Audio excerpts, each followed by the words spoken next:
Hey, Red, what's going on?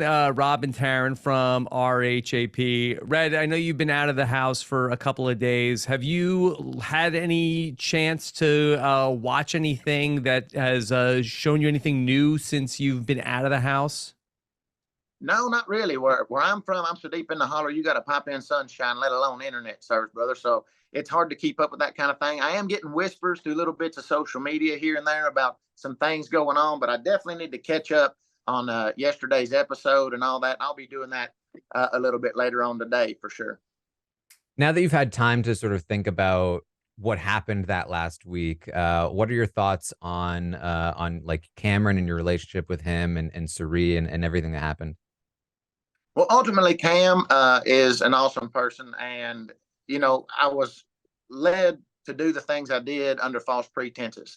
And now that I know that Cam really did have my back, that me and him are going to be fine outside of here. What we had in there was a genuine relationship. It truly was. Outside of the game, I think it will be as well. So I'm hoping he goes all the way to the end. But whenever he comes out, there'll definitely be a cold beer in mine and his future for sure. Red, I'd love to hear a little bit about what you think about Cameron's HOH and the nominations that he made. Did you and he ever talk about something like this when you were in the house? Absolutely, we talked about it, but we were under the assumption that we were part of a majority, and my inclination was to stay with the majority. So when he had talked about putting up Izzy, who was definitely not our biggest fan, I kind of leaned him and steered him against it at the time that he did. Now looking back, it was something that maybe we should have went ahead and done because she's definitely a problem for both of us moving forward, but also all three of them are. And I think we started to realize that toward the end, but by the time I realized it, it was already too late.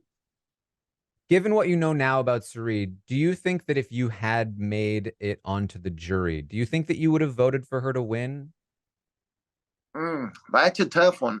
Cerie is playing a solid game, and because she's been trained to do so, she's been on several other reality shows where manipulation is key to your advancement, and I think that's why she's doing so well right now.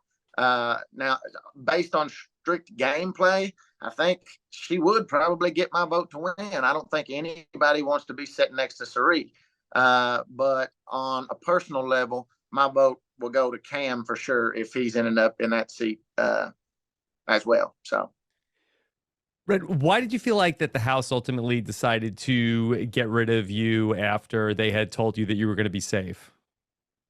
I think ultimately it was my conversation with Jared that done me in. When they realized that I was going to go to Cam eventually because my word had limitations. It only lasted so long. And I told him that I would be going to Cam right after that HOH. I think he probably voiced that concern to people that mattered. And that's what ultimately flipped the vote on me. Have you had any time to reflect on why some people in the House and outside of the House had an issue with some of the comments you made about America? Yeah, I mean, yeah, I'm trying to, figure out exactly what they're saying. Like all of my observations of America were gameplay based. None of it was personal. It was just on the way that I was watching her play, and they were shared opinions by other people in the house too. I definitely don't have anything personal against her, or you know, any woman for that matter, uh, at all. So yeah, I'm not sure exactly where a lot of that's coming from. All right. Taryn, you have anything else for Red? I think we're good. Okay. All right. Red, thanks for making some time to chat with us today. Okay. No problem. It's my pleasure. All Thank right. you Take care. guys. All right. Bye.